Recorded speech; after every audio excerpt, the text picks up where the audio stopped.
Very good morning, students. Today our topic of discussion is logarithmic function, which is also called as inverse of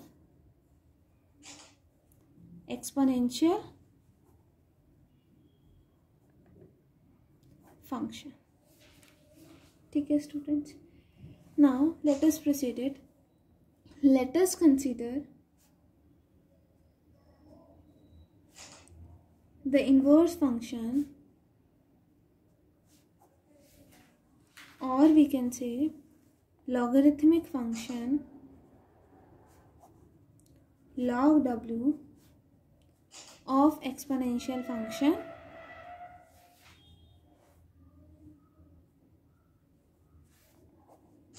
Ez. That is z is equals to log w, which means या फिर हम लिख सकते हैं w is equals to exponential function of z. From this we can say that 1 is a root of equation 2. यहाँ से हम लिख सकते हैं that z is equals to log w is a root of equation 2.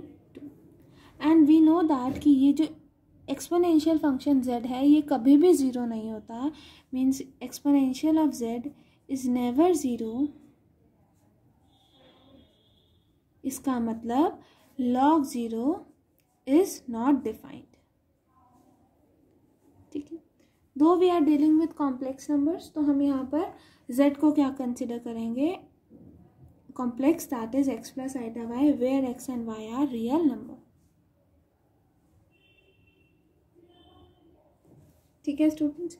तो w कैसे लिखा जाएगा? w can be written as exponential of x plus iota y, and by the property of exponential function exponential of z1 plus z2 is equals to exponential of z1 multiplied with exponential of z2. यही होता है. That is we can write it here as exponential of x with exponential of iota y. ठीक है students, यही आया. अब यहाँ सिर्फ w है, हमने क्या करा? मॉड ऑफ w को ऐड भी करा, डिवाइड करा एंड मल्टीप्लाई करा. ठीक है. ना कंपेयर करेंगे तो एक्सपोनेंशियल ऑफ x क्या आ जाएगा हमारे पास? It is equals to mod of w. ये रियल फॉर्म में है. ठीक है. And exponential of iota y क्या हो जाएगा हमारे पास? It is equals to w divided by mod of w. इसको हमने नेम दे दी इक्वेशन 3 का, और इसको हमने नेम दे दी इक्वेशन 4 का. तो यहाँ से हमें पता चला that equation 3 has a unique solution. आज इक्वेशन 3 के पास यूनिक सोल्यूशन क्या है? x is equals to log mod of w. यही हुआ ना, दैट इक्वेशन 3 के पास यूनिक सोल्यूशन है as x is equals to log of mod of w, मतलब real logarithm of real number. ठीक है student. Now right hand side जो इक्वेशन 4 की है, क्योंकि z कॉम्प्लेक्स नंबर है तो w भी कॉम्प्लेक्स नंबर होगा, तो ये क्या हुआ? Complex number. कॉम्प्लेक्स नंबर हुआ तो इसका मतलब ये क्या फॉलो करेगा? That it has only one and only one solution. से वाई नॉट हमने बोला क्योंकि ये w एक कॉम्प्लेक्स नंबर है, तो इसका मतलब इसके पास एक और एक ही सॉल्यूशन होगा, दैट इज से वाई नॉट, सच दैट जो वाई नॉट की वैल्यू है 0 से 2 पाई है. ठीक है. अब एक्सपोनेंशियल ऑफ आइटा y को हम ऐसे भी लिख सकते हैं ना, that exponential of iota y can be written as cos y plus iota sin y. And we know that period of cos and sin is 2n pi, that is we can write cos 2n pi plus y plus iota sin 2n pi plus y. ठीक है. इसका मतलब ये सारी values of y को satisfy करेगा जो differ करेगी y नॉट से by an integral multiple of 2 पाई. तो यही हम यहाँ मेंशन करेंगे. तो इसका मतलब it also satisfies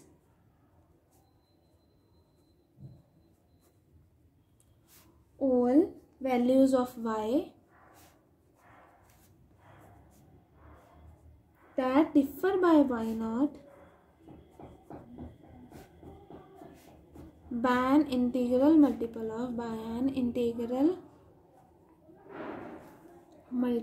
of 2 pi. ठीक है स्टूडेंट्स, यहाँ तक समझ आया. अब अब हम मेंशन करेंगे दैट इसका मतलब क्या है कि every non zero complex number has infinitely many logarithmic which differ from one another by integral multiple of 2 पाई। क्योंकि हम कॉम्प्लेक्स नंबर्स की डीलिंग कर रहे हैं तो हम यहाँ मेंशन करेंगे कि ये कॉम्प्लेक्स नंबर्स के लिए भी वैलिड होगा कि हर एक complex number non zero complex number के लिए हमारे पास इन्फिनाइटली मैनी लॉगरिथमिक्स होंगे, ठीक है। और जो इमेजिनरी लॉग डब्ल्यू क्या कहलाएगा, इट इज नॉट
या फिर आप ऐसे लिख सकते हो लॉग ऑफ W1 की वैल्यू क्या है, exponential of Z1 into W2 की value exponential of Z2। Now using the property of exponential function exponential of Z1 multiplied with exponential of Z2 क्या होता है, exponential of Z1 plus Z2। तो हम यहाँ क्या मेंशन करेंगे, log exponential of Z1 plus Z2।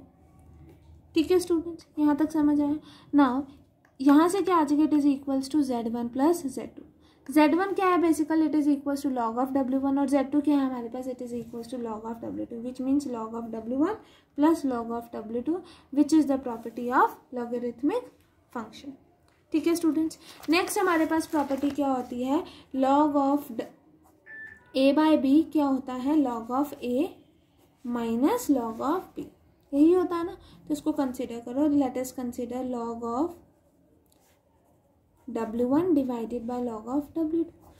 W1 means exponential of Z1 divided by exponential of Z2। ठीक है, यही हुआ। That is we have log of exponential of Z1 and exponential of Z2 का इनवर्स, यही हुआ। ठीक है, तो यहाँ पर क्या आ जाएगा, by the property of exponential function log of exponential Z1 minus Z2 which is equals to Z1 minus Z2 which implies Z1 की वैल्यू क्या है हमारे पास, log of W1 and Z2 की वैल्यू क्या है, लॉग ऑफ W2। तो ये हमारे पास सेकेंड प्रॉपर्टी प्रूव हो जाती है of exponential functions. Is it right students, यहाँ तक समझ आया। Next comes analyticity of logarithm. अगर हमें किसी भी फंक्शन को एनालिटिक प्रूफ करना होता है तो हम क्या प्रूफ करते हैं कि उसका डेरिवेटिव एग्जिस्ट कर रहा है। यही हमारा काम होता है कि हमें क्या प्रूफ करना है, उसका डेरिवेटिव एग्जिस्ट कर रहा है। तो हमने किसी डोमेन डी में let it be 2 points consider कर लिया, W1 and W2 be the 2 points in domain D. Domain कैसी है, जो क्लोज्ड भी है एंड कनेक्टेड भी है, which is both closed end connected. Z1 हमने कंसिडर करा of the form log of W1, Z2 is of the form log of W2, which means W1 can be written as exponential of Z1, W2 can be written as exponential of Z2, ठीक है।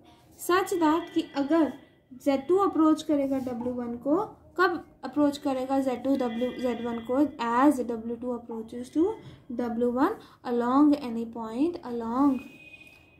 point in domain D, ठीक है। तो मुझे क्या proof करना है कि एफ डैश डब्ल्यू एग्जिस्ट कर रहा है, तो मैंने एफ डैश डब्ल्यू कंसिडर करा।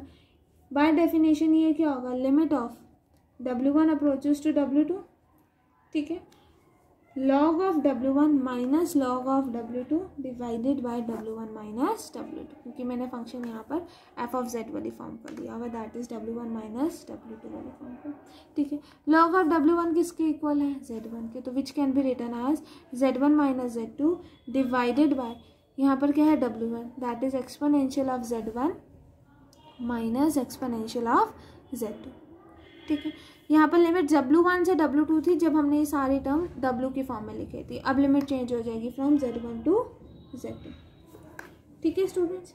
अब हमने क्या करा, एक्सपोनेंशियल ऑफ Z1 की वैल्यू सब्स्टिट्यूट करी और एक्सपोनेंशियल ऑफ Z2 की वैल्यू सब्स्टिट्यूट करी। लेट अस सी दैट हमारे पास क्या आ जाएगा, it is equals to Z1 minus Z2 divided by exponential of Z1 minus exponential of Z2, ठीक है। तो एक्सपोनेंशियल ऑफ Z1 क्या होगा हमारे पास, e की पावर z क्या होता है, 1 plus z square by 2 factorial plus z cube by 3 factorial and so means यहाँ क्या आ जाएगा, एक्सपोनेंशियल ऑफ Z1 है, मीन्स 1 प्लस z1 का square by 2 factorial plus z1 का cube by 3 factorial plus so on, और माइनस में क्या आ जाएगा, exponential of Z2 which is equal to 1 plus z2 का square by 2 factorial plus Z1 2 का क्यूब बाय 3 फैक्टोरियल एंड सो 1 से 1 कैंसिल आउट हो जाएगा, हमारे पास क्या आ जाएगा, Z1 minus Z2 divided by Z1 minus Z2, यहाँ पर 1/2 फैक्टोरियल कॉमन लोगे तो क्या आ जाएगा, Z1 का स्क्वायर माइनस Z2 का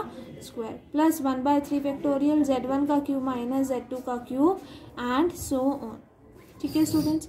अब हमें पता है that a square minus B square क्या होता है, it is equals to a minus B and a plus B, इसी फॉर्म में लिखा जाता है। And a cube minus B cube क्या होता है हमारे पास, it is equals to a minus B, a square plus A B plus B square, इसी फॉर्म में लिखा जाता है। तो यहीं पर ये मेंशन करेंगे that is Z1 minus Z2 divided by Z1 minus Z2 plus 1/2 factorial Z1 minus Z2 Z1 plus Z2 plus 1/3 factorial Z1 minus Z2 bracket start Z1 का square plus Z1 into Z2 plus Z2 का square and so on, ठीक है।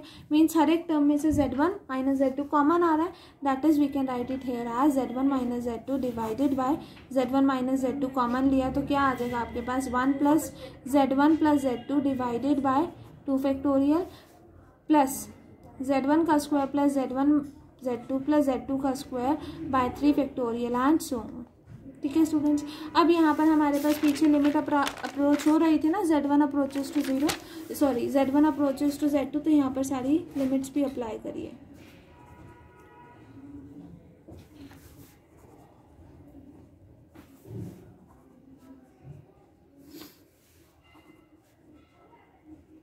ठीक है, ये वाली term इससे cancel out हो जाएगी, तो हमारे पास क्या आ जाएगा, limit of Z1 approaches to Z2 divided by 1 divided by 1 plus Z1 plus Z2 divided by 2 factorial plus Z1 का square plus Z1 Z2 plus Z2 का square by 3 factorial plus so Z1 Z2 को कब अब apply करते हैं हम limit, that Z1 approaches to Z2 which means 1 divided by 1 plus twice of Z1 by 2 factorial plus Z1 का square plus Z1 का square plus Z1 का square divided by 3 factorial and so on, that is we have 1 divided by 1 plus Z1 plus 3z1 का square by 3 factorial, that is 3 factorial means 6, तो क्या आ जाएगा z1 का square by 2 factorial and so on which means 1 by exponential of z1।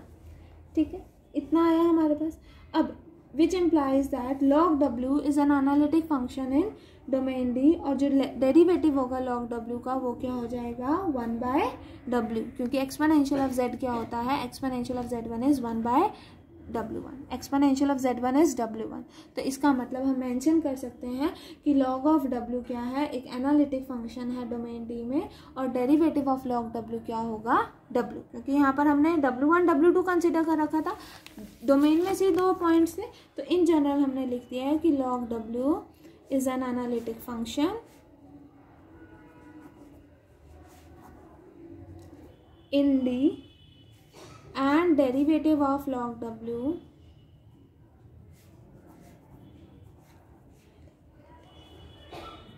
is 1 by w. Is it right, students? This completes your topic logarithmic function. Only this much for today class.